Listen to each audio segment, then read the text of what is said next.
மூன்றெழுத்தில் என் மூச்சிருக்கும், அது முடிந்த பின்னாலும் என் பேச்சிருக்கும் என்று கூறிய புரட்சி தலைவர் மக்கள் திலகம் எம்.ஜி. ராமச்சந்திரன் அவர்கள் 1958 ஆண்டு வழங்கிய செவ்வியினை நாங்கள் நேயர்களுக்காக தர இருக்கின்றோம்.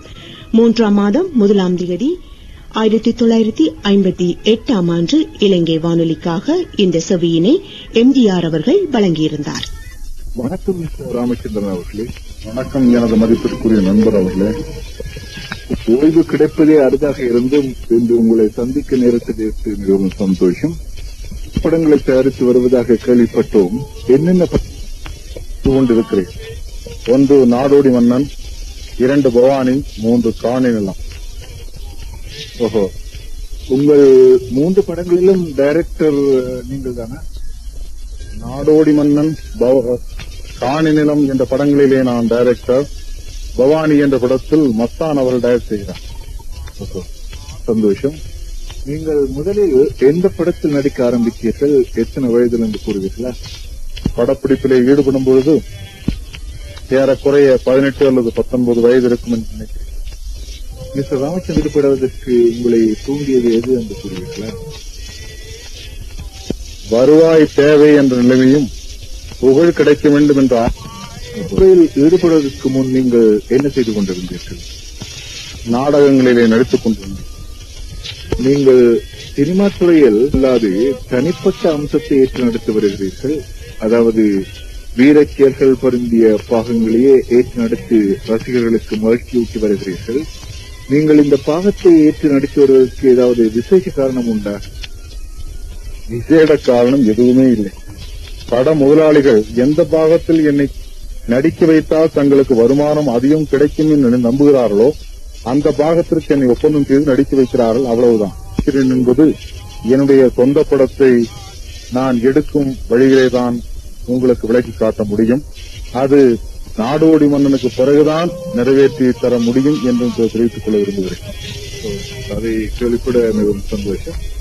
தமிழ் படங்களின் தரம் பற்றி நீங்கள் என்ன நினைக்கிறீர்கள் ராமச்சந்திரன்? தற்போது எடுக்கப்படும் அநேக தமிழ் படங்களின் தரம் மற்ற மொழி படங்களை விட எவ்வளவு உயர்ந்தது என்பது என்னுடைய திடமான எண்ணம். சில அமெரிக்க படங்களில் காணப்படும் நுணுக்கத் திறமையை விட சில தமிழ் படங்களில் ஒழுங்குமுறையோடு நுணுக்கத் திறமை சரியாக மேலாக இருக்கிறது என்பது எனது உறுதியான எண்ணம் என்றால் மிகையாகாது என்பதையும் சொல்லிக்கொள்ள வேண்டியவனாக இருக்கிறேன். சந்தோஷம். அப்படியானால் தமிழ் படங்களிலே குறையே இல்லை என்று நீங்கள் கூறுகிறீர்களா? தமிழ் படங்களிலும் குறைகள் இருக்கின்றன. ஆனால் சர்க்காருடைய பாதுகாப்பு தமிழ் பட முதலாளிகளுக்கோ படத்தொழிலில் ஈடுபட்டிருப்பவர்களுக்கோ இல்லாமை என்பது முக்கிய காரணம். 2வது, விளம்பரம் உள்ள ஒரு சில நடிகைகளே பல படங்களுக்கு ஒப்பந்தம் செய்யப்படுவதாலும் வருமான வரி, தமாஷா வரி போன்ற தொல்லைகளாலும் எப்படியோ படத்தை எடுத்து வெளியிட்டால் போதும் என்ற நிலைக்கு பட முதலாளிகள் வரவேண்டியிருப்பதும் தான் அப்படிப்பட்ட நிலை ஏற்படுவதற்கு காரணம். சரி, நடிகர்களில் சிலர் அரசியல் துறையில் ஈடுபட்டுள்ளார்கள். சினிமா துறையில் இருந்து கொண்டே நடிகர்கள் சிறந்த முறையில் உதவி புரிய முடியும் என்று நீங்கள் நம்புகிறீர்களா? நிச்சயமாக நம்புகிறேன். வைத்தியர்கள் ஈடுபட்டிருப்பவர்கள் அரசியலில் கலந்து கொண்டிருந்தும் தங்கள் தொழில்களை சரிவர செய்ய முடிகிறது என்றால் நடிகர்கள் மட்டும் ஏன் அரசியலில் பங்கு கொள்ள முடியாது? ஆனால் தீவிரமாக அரசியல்வாதியாக மாறி அரசியலில் ஈடுபட்டு அதிலே பங்கு கொள்ள முடியுமா என்றால் அது அவரவருடைய சூழ்நிலையும் துணிவையும் பொறுத்தது என்றுதான் சொல்ல முடியும். அவர்களுக்கு ஏற்ற எவ்வாறு வசதிகள் உண்டோ அதன்படிதான் செய்ய முடியும் என்று உங்களுடைய வசதி அல்ல, அவர்களுடைய தன்னம்பிக்கையும் துணிவையும் பொறுத்தது என்று சொல்லுங்கள். சந்தோஷம். மிஸ்டர் ராமச்சந்திரன், அரசாங்கம் உங்களை கைது செய்து விடுதலை செய்தார்களே, இது போன்ற சம்பவங்கள் தொடர்ந்து ஏற்படுமாயின் சினிமா துறையில் உங்களது முயற்சிக்கு இடையூறாக இருக்கிறதா? நான் திராவிட முன்னேற்றக் கழகத்தில் உறுப்பினராக இருக்கிறேன் என்பது தங்களாக புரிந்து கொள்கிறேன். முன்பு பல நாடக நடிகர்கள் திறக்கின்றிருக்கிறார்கள். அதனால் அவர்களுக்கு தொழில் பாதிக்கப்படவில்லை. அவர்கள் அப்படிப்பட்ட அல்ல என்றாலும் தொடர்ந்து கைது செய்யப்பட்டேன் என்றால் எனது தொழிலுக்கு சிறிது இடைஞ்சலாக சமுத்திரத்தில் இறங்கிய பின் அலை அடிக்கிறதே என்று ஏற்பட்ட பதிலே உங்களுக்கு அதிர்ச்சி ஏதாவது ஏற்பட்டதுண்டா? வேடிக்கையான கேள்வி. நான் சமீபத்தில் அதிர்ச்சி அடைந்தது ஒரே ஒரு விஷயத்தில் தான்.